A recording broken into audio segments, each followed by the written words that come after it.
Hi, everyone. Thanks for joining today's webinar. Again, this is Lucinda Homan. I'm the Business Development Manager with the Alford Group. I'm going to kick us off, and then I'm going to turn things over to today's presenters. So first of all, welcome. This is the final webinar in our webinar series. So over the last month, we've been covering a variety of topics in philanthropy.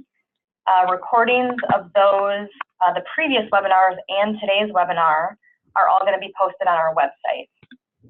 In addition to the recording, the slides from today's presentation will also be posted. So keep an eye out for an email after this webinar later today with both of these, and also a link to a short survey. For anyone who's seeking CFRE certification or recertification, please note that today's webinar is approved for 1 CFRE credit point that can be put towards your certification. And we're going to have time at the end of the presentation for questions.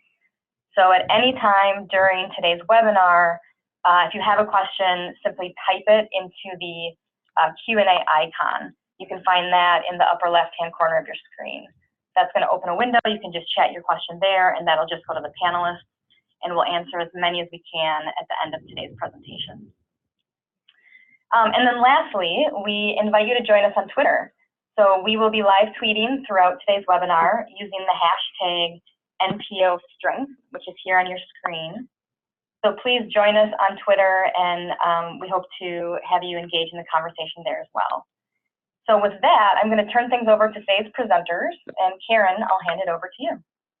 Well, thank you, Lucinda. This is Karen Rotko-Wynn, and I am the Senior Executive Vice President in the West Division here in Seattle. And before I introduce my co-panelists this morning, I just wanted to say a couple of words about the Alford Group. I know many of you are familiar with our firm, the Alford Group, but for those of you who are not, we are a national full-service consulting firm, and we specialize in working with the nonprofit sector and social sectors.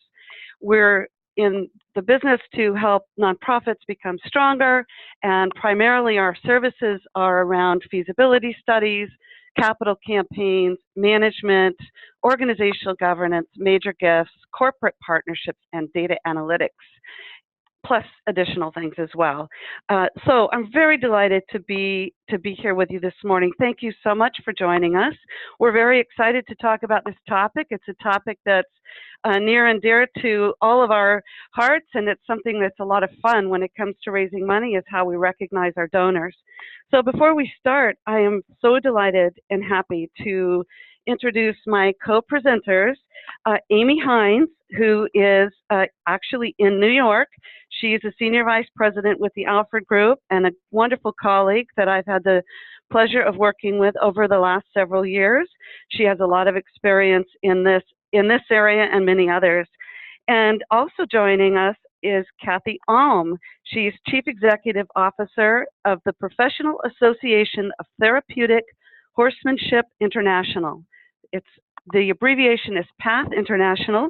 Kathy is joining us from Denver, and I had the wonderful pleasure of working with Kathy when she was the executive director at Little Bit Therapeutic Writing Center in Woodinville, Washington. And we had a lot of fun talking about donor recognition. And so she's going to share from a practitioner's point of view some of the wonderful ideas and things that she has been able to create over the years when it comes to donor recognition. So again, thank you for joining us, and we're going to kick this off. If we were in person, one of the things we always like to know is, who's in our audience. So we're actually going to put 2 polls up during the course of this webinar this morning. The first one, Lucinda, if you would please put that up for everyone. We're going to be asking the audience whether you are currently running a campaign. And we have a multiple choice question here, and we're just going to take a few seconds and ask that you give us a little idea about where you are with your organization. So I'm going to stop talking and give you about 10 seconds to fill this out, and as you do so, it will provide us with an instant recap of how you are all responding. So if you would please just take a moment to select the multiple choice on whether or not you are currently running a campaign.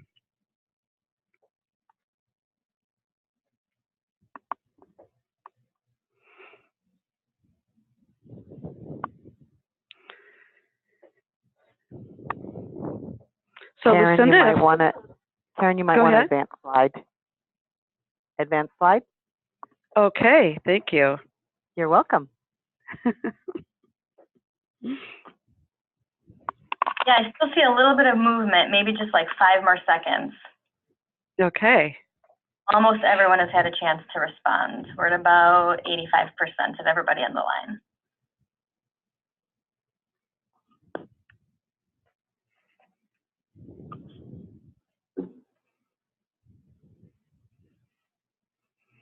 Okay, looks good. So let's see. All right. Let's see what we have.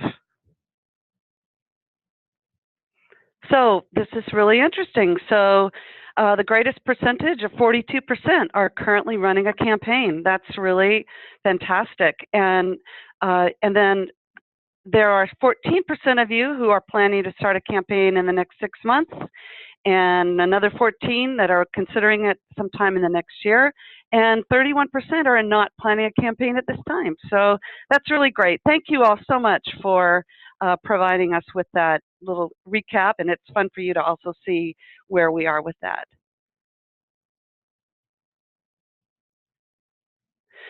So here's the, I got behind on my slides already, so I apologize for that. As you heard about Amy and Kathy, here are their lovely photos. And so we're going to move on now to the next slide. So first of all, we're going to start with, why is this important? Why should we care about best practices in gift recognition? And there are really 3 areas that we'll touch on today, and these are all relevant when it comes to thinking about gift recognition, but also what are the best practices and what are the practicalities. So you'll hear us talk today about some rules of thumb to follow, but then Kathy will share some of the things that are really more of the practical point of view. So during a campaign, one of the things that's really important is to promote accountability and transparency in terms of gift recognition. These are best practices. You also need to have certain things that will protect the organization and the staff with regard to policies and things that you put into place, so that you're not coming up with things on the fly. You really have a strong policy in place in terms of what you're going to be doing when it comes to gift recognition. You also want to be able to provide guidelines for your volunteers, so that when your board is talking with donors, they're not trying to figure out, well, what are those naming opportunities for this campaign? They are going to be very clear on how the organization has come to that realization about what those levels should be and what those recognition opportunities should be. What's wonderful about general fundraising, many of us who've been in this business for a long time know the value of a donor wall or an annual report. People who like to see their names, like to see their names. Those who wish to remain anonymous, then that's wonderful and we respect that. But it does ensure good stewardship in your general fundraising. And it also promotes recurring giving from an annual point of view. People like to see that they're going to be recognized every year as an ongoing donor, and there are different ways you can do that. It also helps to promote legacy giving. If you have a planned giving club or something like that, and we'll get into this in a little more detail. The other thing to really touch on here is how we distinguish this from sponsorships. So with corporate sponsorships, we're really talking about something that is more marketing related and more promotional for the company versus philanthropy. So it may be a time limited gift, but it does provide significant visibility to that donor or that corporate entity. So it's important that we be intentional in determining how we promote sponsors in relation to other types of giving.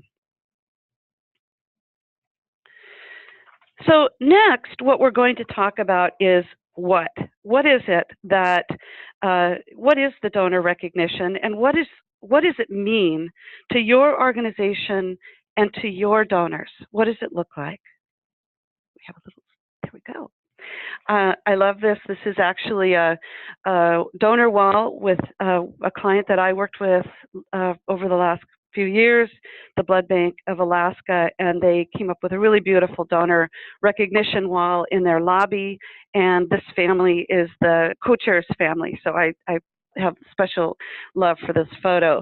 So when we look at the opportunities for donor recognition and how we do that, we talk about named places, named funds, and named programs. Opportunities are in listings, as I mentioned, whether it's a donor listing or an annual report. There's also opportunities for sponsorships, a leadership circle, and variety of venues. We're going to touch on what that means. It's incredibly important that there are policies in place around named recognition. These policies will protect, as I mentioned earlier, the organization and the staff from going astray from what your intent is. These policies are established early on in the campaign before donor recognition is offered to donors, and they need to be approved by the board before they are offered to your donors or your prospective donors. They will outline procedures that will document the specific conditions that need to be met and the process that needs to be followed for naming the facilities or the funds. So now over to Amy to talk a little bit about donor perspective. So, hello everyone. I'm glad to be here. Most of the perspective that we're talking about today in terms of best practices will be really taking your organization's perspective. However, the donor's perspective is obviously important too. And donor recognition is just one motivating factor among several that people have when they're making a gift decision. So next slide, Karen, please. And we're pretty confident you've seen this list before, but in the context of talking about recognition as a wonderful way for an organization to honor and encourage donors to make gifts, we also want to just keep the full context of donor motivation, which involves any number of variations depending on the person. And Kathy has particular perspective on how important it is to know your donor. Thank you, Amy. Hello, everyone. It is really important to know your donor and understand what drives them. When I think back to the process we went through for naming opportunities at Little Bit, I think of one donor in particular who was not driven by recognition, really didn't want recognition, but at the same time wanted some recognition for one of our participants, because that's what drove this person to give to this campaign, was what it was going to do for the participants. And so by knowing that about this particular donor, I knew to talk to them about what that might look like, and we ended up naming a room in honor of one of the longest writing participants at Little Bit, instead of for that particular donor, because they didn't want the recognition, but they wanted to do something for this participant. Next slide. Fantastic. Thank you, Kathy. Well, now what we're going to talk about is, additional best practices, knowing what they are. It's important that we share what we have discovered through our experience, all collective experience, I should say, but also the importance of using common sense. That, there are best practices, but then there's the reality of the situation, and it's important to really know that. So what is it that you can name? Well, anything with a door. It could be a lobby, a hallway, atrium, a room, a wing, an auditorium. But it can also be things that are outside, landscape spaces, including pathways and gardens. And then for endowment campaigns, you can actually name funds, which is really fantastic. So these are just a few things that you can name. But the thing that we need to emphasize here is be sure that you don't name something that won't last, or that the cost of the recognition is greater than the gift. So just keep that in mind, and then make sure that it is something that is definitely going to be built, because Kathy actually can share a little experience with that. So best practices with your, approved gift recognition policy, one that gives the board the final authority for approval of the named gift and a specific space when the other criteria have been met. So, Kathy, why don't you share a situation that you were in with this particular, the common sense and what you needed to deal with? Yes, exactly. And that piece about making sure that you're offering a naming opportunity of something that is actually going to exist is really key. I actually have two examples. One of them, we had Little Bit had every intention of building a sensory garden, and that's what this particular donor really wanted to name. And yet we didn't necessarily think through the logistics of what it was going to take and what kind of funding was going to be needed in order to build this sensory garden.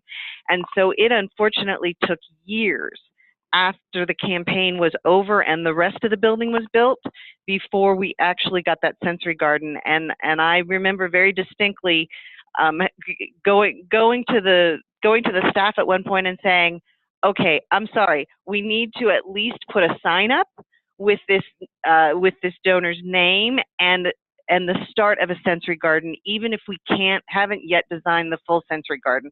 And that's what we finally did. And then they have I believe expanded on it.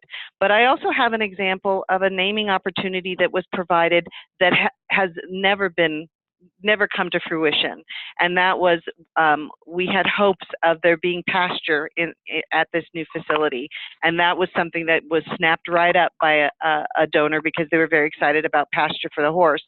And for a lot of different reasons, that pasture has never been built, and so we did have to go back to the donor and say, if this doesn't look realistic anymore, what would you like instead? But you just be really, if you're not naming something that is integral to the business that you're about to do, know that there's a chance that it might not get built in a timely fashion, and be careful of that.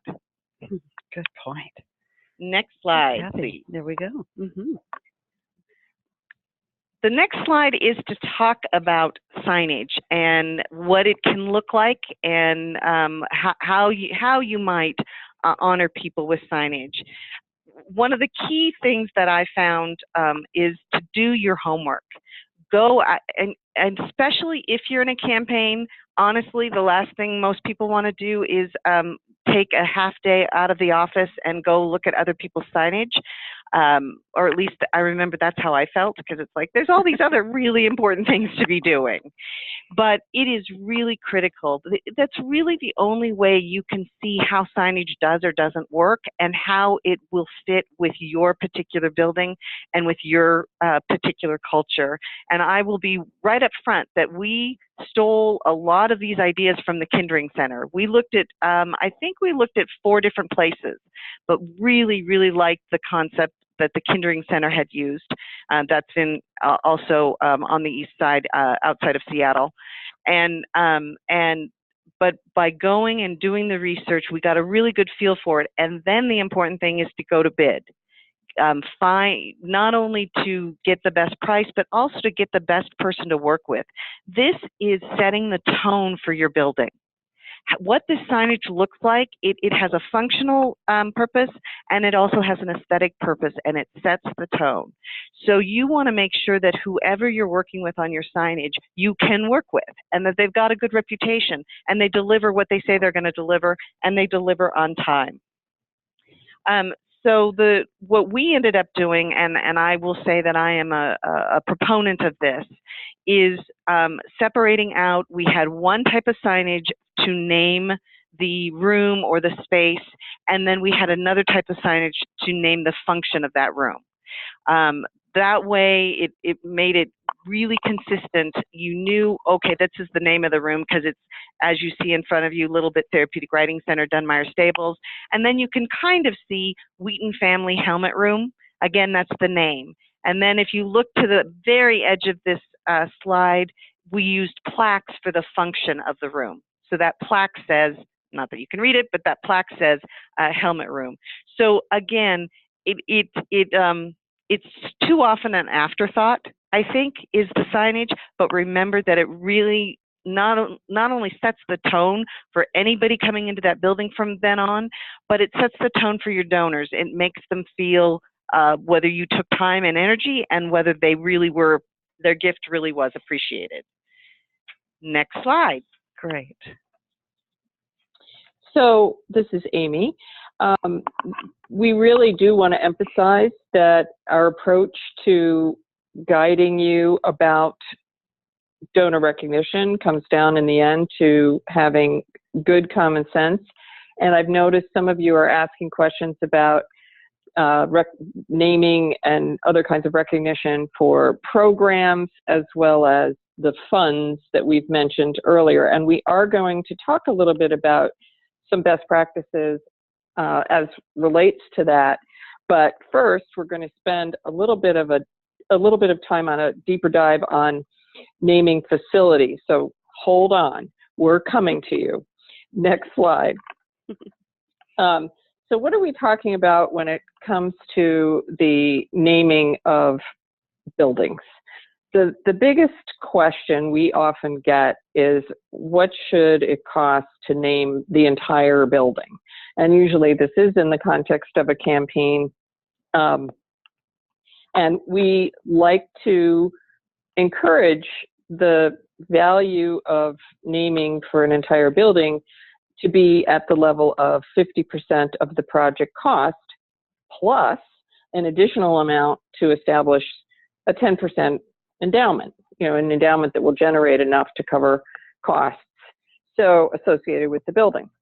And when government funds are significantly involved through bonding or otherwise, we suggest seeing if it makes sense, if there's a reasonable possibility that you would have a donor prospect that could fund 25% of the cost of the construction. And then to name just component parts of the building, to take the same cost basis, look at the cost per square foot for the whole building, and then take the square footage of the room or area that you're proposing to name. Now, we're going to come back and challenge every one of those best practices, but we believe that you should start with asking whether this could make sense, because it's a good way to go, and you don't have to name everything in a campaign. You can hold it off for the future. To the right side, though, there is always the opportunity in the course of fundraising generally, or in the context of a campaign, to name existing facilities and or to offer naming opportunities for people willing to fund major renovation projects. And our guidance is to name existing facilities with at least 35% of the renovation costs covered, at least.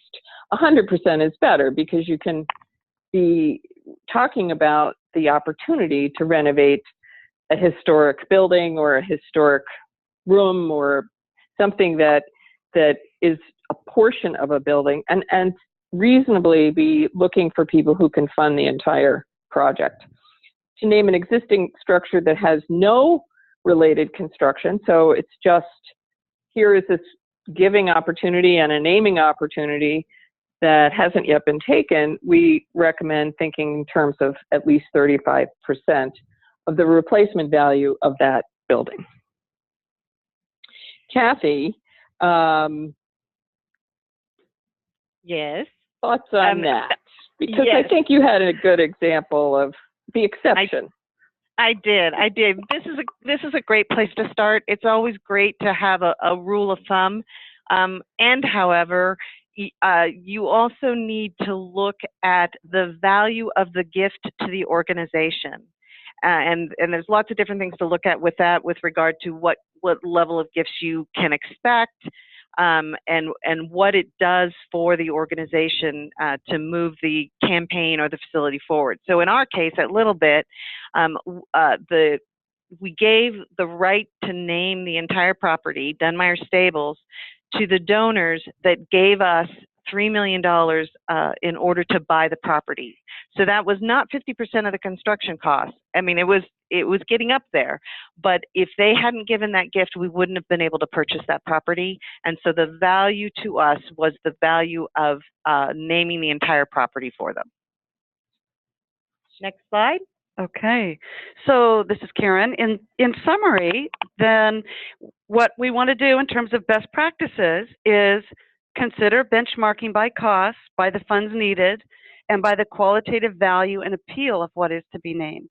And make sure that there are enough opportunities there, that there are sufficient named gift opportunities available, which if funded, your campaign goal would be met or exceeded. So they should correlate as well to your table of gifts that you need for the success in your campaign. And don't expect all of your naming opportunities to be funded. It's helpful to have some that are available for a future gift or that renovation 10 years down the line. But it's good to have as many as you can available, but don't feel that you have to name every single thing.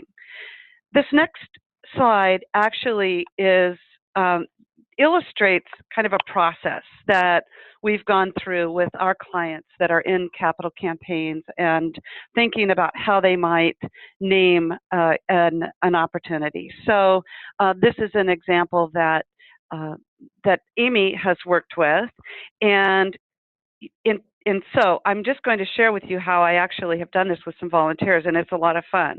So you line up your table of gifts, the gifts that you need to reach your goal of 20 million, next to your drawings and all of your renderings and listings of all the things that could be possibly named.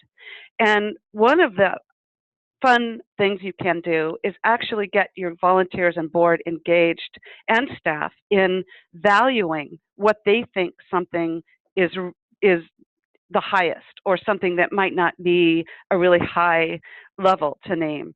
And a lot of that is more of an emotional impact. So for instance, with Kathy's, you could see that walking in and seeing the lobby was more visible than perhaps another area in the building that might have cost more to build, but that the lobby is that first thing that people see when they walk into the door.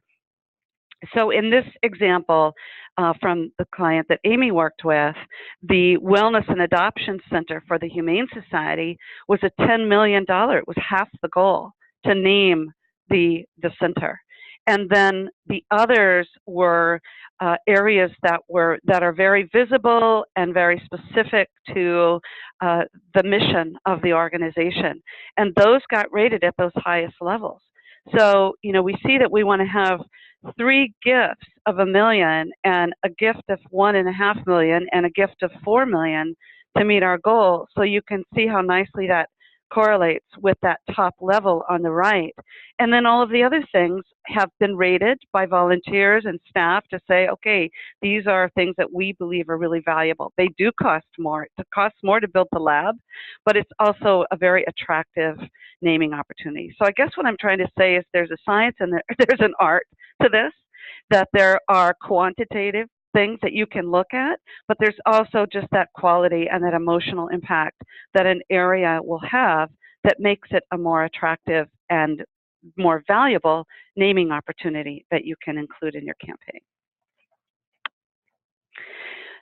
This is some brainstorming spaces that you don't have to name everything the helmet room or the something lobby. You could also think of something that might be a zone or a wing.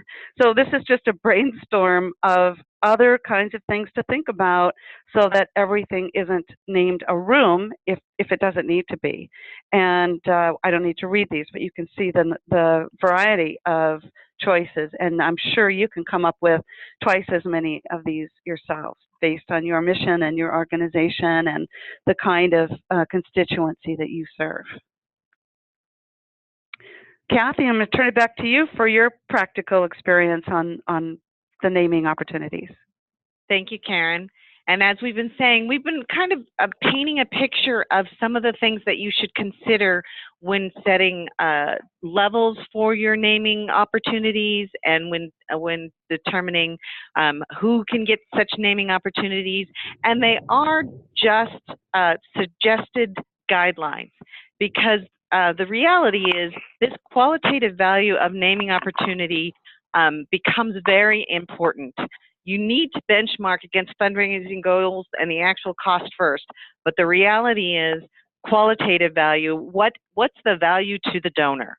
So for example, at Little Bit Therapeutic Riding Center, rooms that had to do with therapy or with the horses had a higher qualitative value than perhaps other spaces, than the helmet room, for example, or some of those others. And so we took that into consideration when we set levels. Visibility. So like the lobby, for some of our donors, we knew that was going to be very attractive. This all circles back again to knowing your donors, knowing what drives them, knowing, so in our case, knowing that the horses drove at least a portion of our donors, and that's why we wanted to make sure we had good naming opportunities for the equine piece, that we had stalls to name and wash racks and other things like that. So we also knew we only had actually a handful of donors that were going to really want visibility, but that's why we had to make sure that we had a lobby available and other opportunities where their naming gift, because they were naming it in honor of, you know, their child, for example, that had some really good visibility. So I think the qualitative value comes in a little more strongly than the other benchmarking ideas. That's been my personal experience. Great. Next slide, sorry. Thank you, Kathy. And then this is just to show you an example. What's usually going to come up if you have donors that are businesses or maybe even foundations, they potentially are going to want their logo on the signage. Understandably, they want their brand. So that's why it is so important to have a policy and a decision about how are you going to handle that. Are you going to tell people no, they can't use their logo? Or are you going to design signage that lends itself to logo? Or are you going to do something like what we did, which was have one kind of signage for the name part and another kind of signage for the location or function part? So it's very important to recognize that you're going to potentially have some donors that are going to want to use their own logo, and how does that fit into your overall policy? Next slide. Thank you, Kathy. This next area I want to talk about, this is Karen, is that one of the things that I can also share with everyone on the phone is that prior to joining the Alford group, I had the wonderful honor and privilege of serving as the director of the capital campaign for the symphony when we built Benaroya Hall here in Seattle. And one of the things that we really looked at, as you can imagine, is all of the fantastic opportunities for naming. And it was a $159 million campaign, and $100 million of that came from donors, came from private philanthropy. So there were a lot of opportunities. It's a beautiful hall. And it's not just the name on the hall, Benaroya, named after the Benaroya family, but there were also some fantastic opportunities within the hall itself. So one of the things I wanted to touch on here is how you can leverage recognition to engage donors and promote that culture of philanthropy. I know many of you who've worked on campaigns, and those of you who are in fundraising understand that sometimes donors don't jump on the opportunity to name things. They say, oh, that's okay. I don't really need that. Or no, I don't, that's okay. I don't really need that. But we also know that when people see names on areas or in rooms or on the wall, it promotes that culture of philanthropy within that organization. People who walk in will say, oh my goodness, look at all the donors who helped build this hall. And that is so important to the message that you send across. So I will often really counsel clients and volunteers and donors. It's like, we would really like for you to take a naming opportunity, because having your name shows others that this is built by the community and that it honors not only your family, but it also shows an example that Philanthropy built this hall. So one of the things that, with regard to collateral materials, so for instance, your brochures, and this again, it was a major arts organization here in Seattle, the Seattle Symphony, we had a naming opportunity of the auditorium, the S. Mark Taper Foundation Auditorium. And we also had the naming opportunity for the recital hall, which is called the Ilsley Ball Nordstrom Recital Hall. And those names in those within the hall will be on the wall forever. They are there in perpetuity. But I notice even to this day, and this hall was built now 20 years ago, that you will notice on the brochure that it's in the Ilsley Ball, that the recital concert is in the Ilsley Ball Nordstrom Recital Hall at Benaroya Hall, or something's going to occur in the S. Mark Taper Foundation Auditorium. And I know it's a little bit of a mouthful, but you see it in print. So you can use that on the collateral materials for season brochures, for even on the tickets, you'll see names of the rooms on the tickets. So think about that in terms of what that means to you, especially if it is an arts organization. There are a lot of opportunities with regard to that.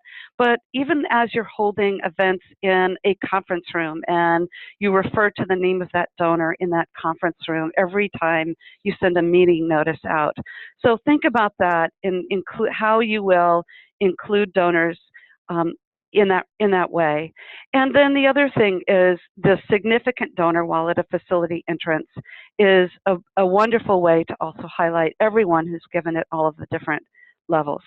And I also, one of the great fun things that happened when I was at the Symphony, when we were opening Benaroya Hall, was we really did hold special events to unveil specific names, even areas that were perhaps backstage in a practice room, and invite the family and sort of have an unveiling of their signage in that practice room and have a little champagne and toast. It's just another great way to steward your donors, to thank them, to honor them.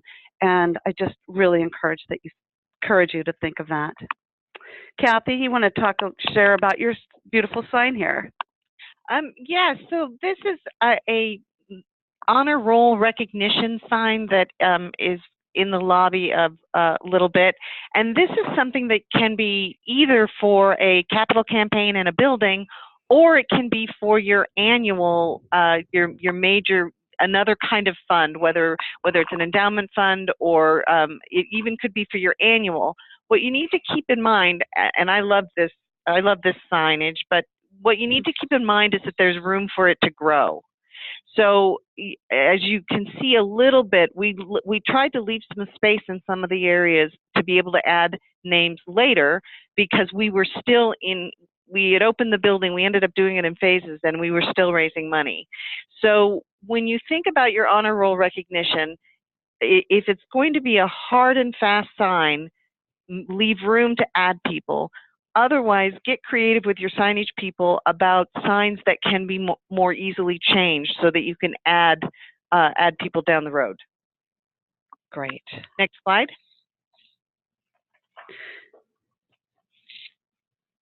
So when we talk about, I mentioned before, in perpetuity and what that means, that's some of the signage at Benaroya Hall, and I'm sure many of you on the phone who've been involved in campaigns, the intention is that the signage is going to be there forever, but you need to make sure that that is included in your gift negotiations, that it's included in your policies.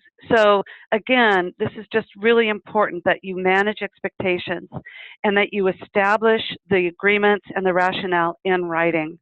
It really can't be a verbal agreement with the donor or with the organization, because you all know that 20 years from now, it's going to be an entirely new staff, a new board, and there needs to be a really clear record. So in perpetuity, if gifts are made in perpetuity, that it is with the express consent of the board and the gift negotiations in excess of the minimum specified amounts, that it's not a negotiation that, all right, well, we're at the end of the campaign, so let's allow this room that we thought was going to be a $10 million naming opportunity go for $1 million.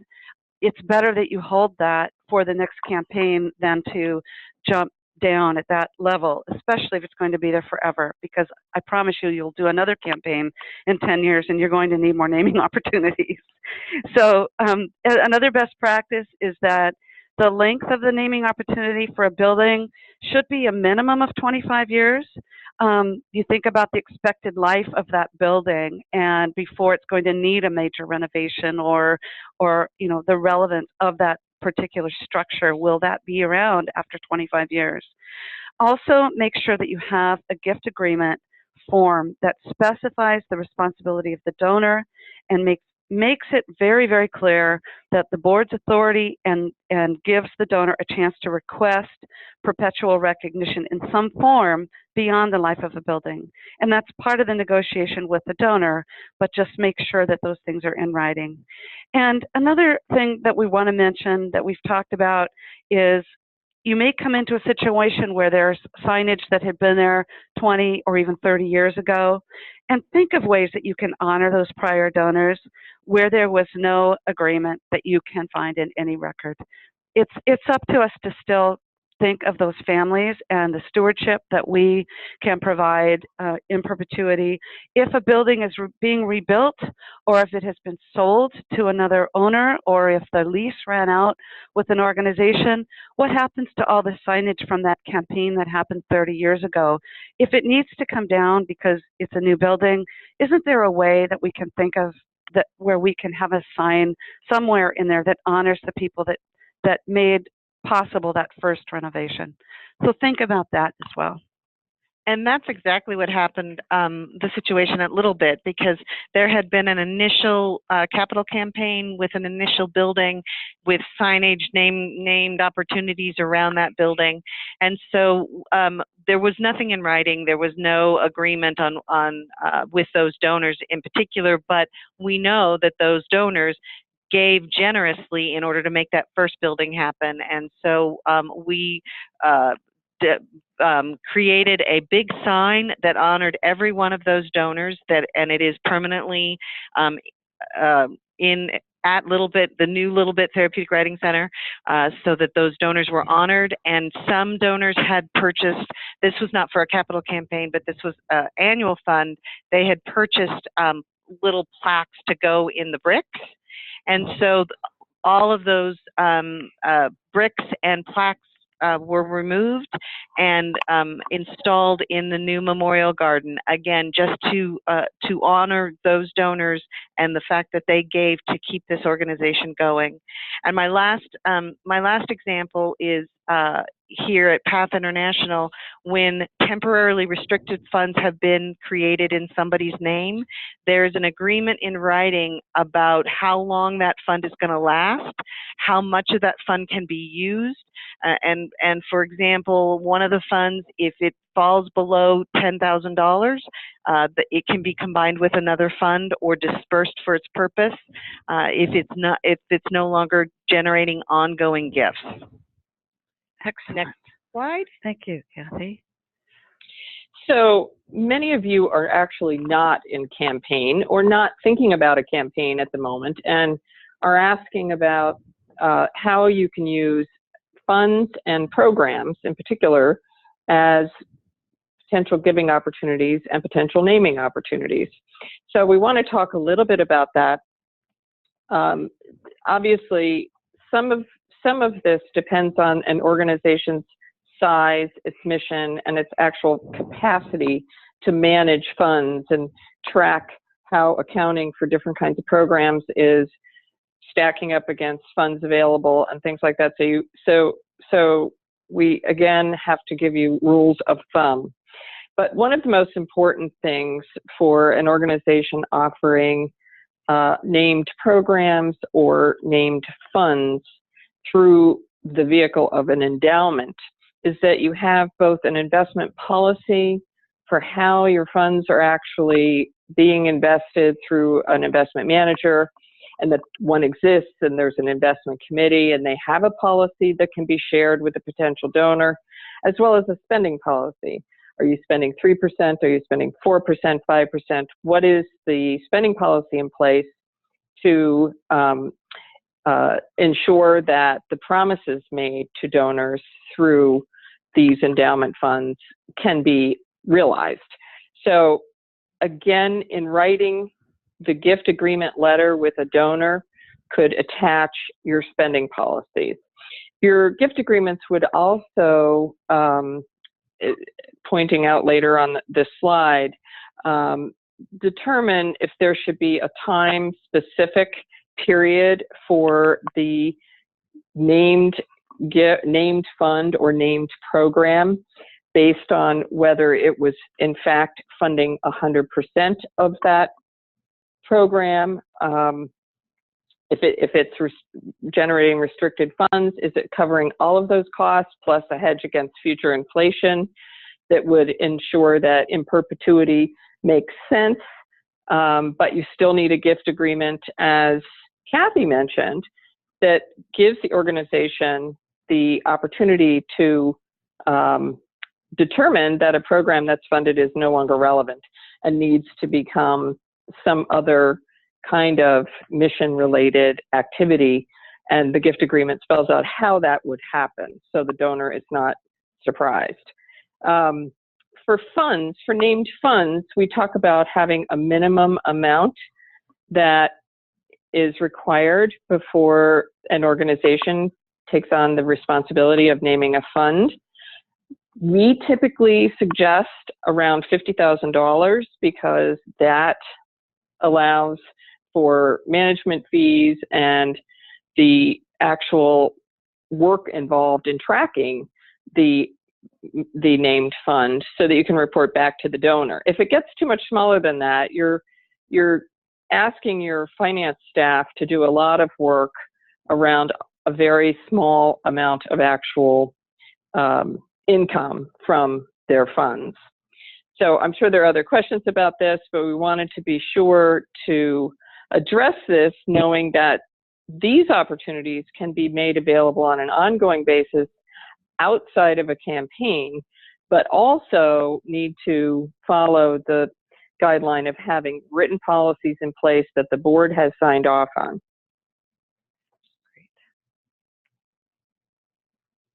Okay, I think we have another poll here as we're diving into talking about some recognition opportunities in the 21st century through online and social media. We would like to get your input on how you're currently recognizing donors, checking all of these that apply. And we'll give you a minute. You can check more than one, and we'll report right back out to you on what other people are doing on this call.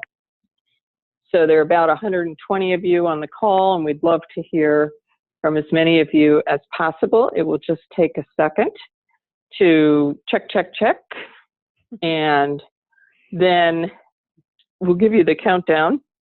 So 10, 9, 8, 7, 6, 3, 2, 1.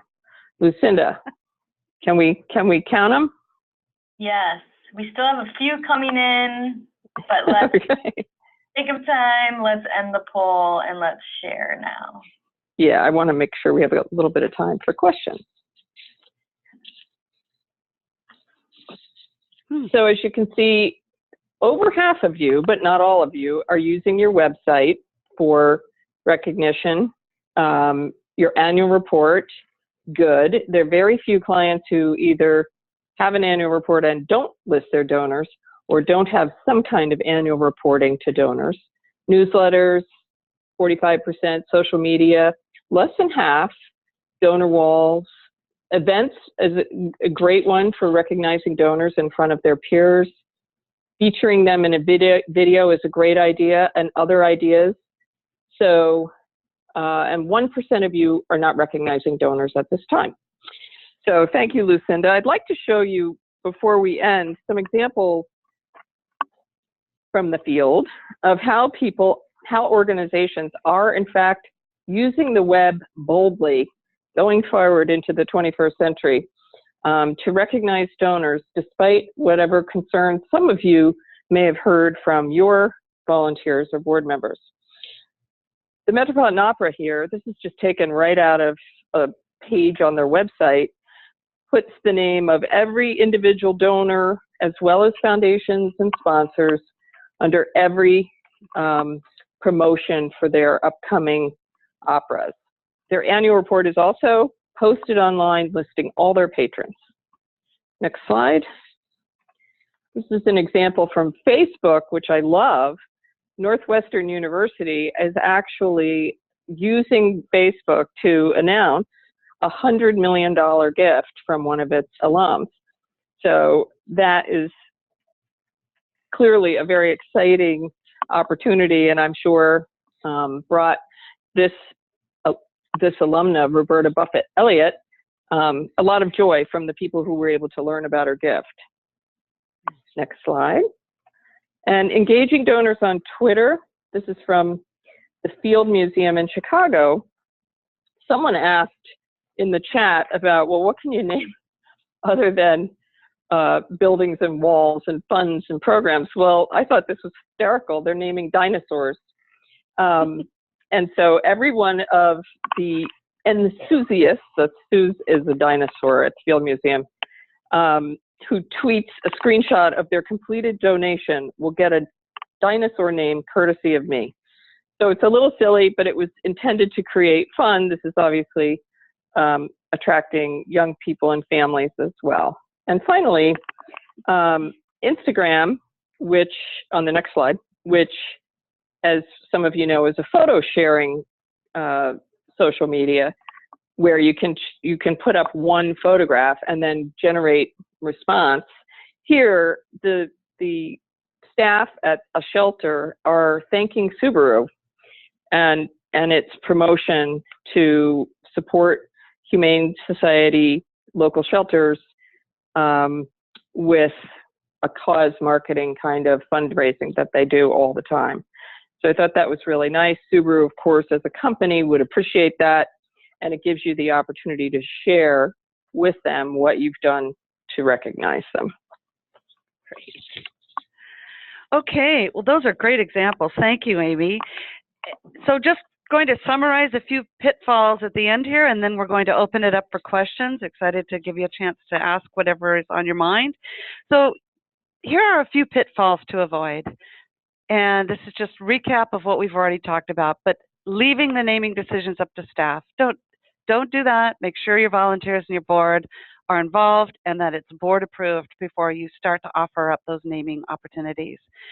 Don't establish levels that are in relation to other recognitions. So avoid establishing inconsistent levels in relation to other recognition opportunities. Try to build as much consistency as you can with regard to the types of rooms, the types of areas, so that it's logical in some way. Avoid naming opportunities that are not identified before or during the leadership campaign, the leadership phase of the campaign. You want to be ahead of that before you go out and start asking your donors to support your campaign so that you're not caught in the middle of having those early conversations during the quiet phase and not having these naming opportunities in place. Avoid a sunset clause that's not included in a gift agreement template, and be sure that you're explicit in regarding the terms that the donor is going to, if they're going to scheduling of the naming opportunity. So avoid the lack of explicit terms. Avoid allowing a mishmash of plaque designs. You know, as Kathy talked about in showing you examples, if you're going to use corporate logos, then that's something you're going to offer to all of your corporate donors, not just one or two. That you are consistent in the way you create your materials, that you're really careful that you don't diminish the value of recognition because of that inconsistency of the design of your plaques. And make sure that you budget for your donor recognition during your capital campaign. Don't forget to put that in. It's something that will happen later on. It's usually a discussion that you have early on with your architects, but make sure that you have sufficient budget in place for those plaques and that donor honor roll for the campaign that you will be establishing at the end of the campaign. So now we are going to open it up for questions, and I'll ask Lucinda to help facilitate this as she can see the questions that have come up. Absolutely, and we've had a number of really, really great questions. We're not going to get to all of them in the last couple of minutes here, so feel free to send an email, and Kathy, Amy, and Karen's email addresses are here on the screen. But I do want to get to a few that were sort of a theme throughout. So one theme through the questions is that, you know, when we talk about donor recognition, in addition to a building or a capital, you know, a capital campaign, what other opportunities are there? So for example, around facilities, we talked a little bit about programs, but maybe we could elaborate on that. And then someone specifically asked about named positions. So what does that look like? Are there best practices around that? And, you know, are there specific gift levels where that would, you know, put somebody into that spot? So if any of you have thoughts around, you know, recognizing donors in other ways versus sort of naming opportunities.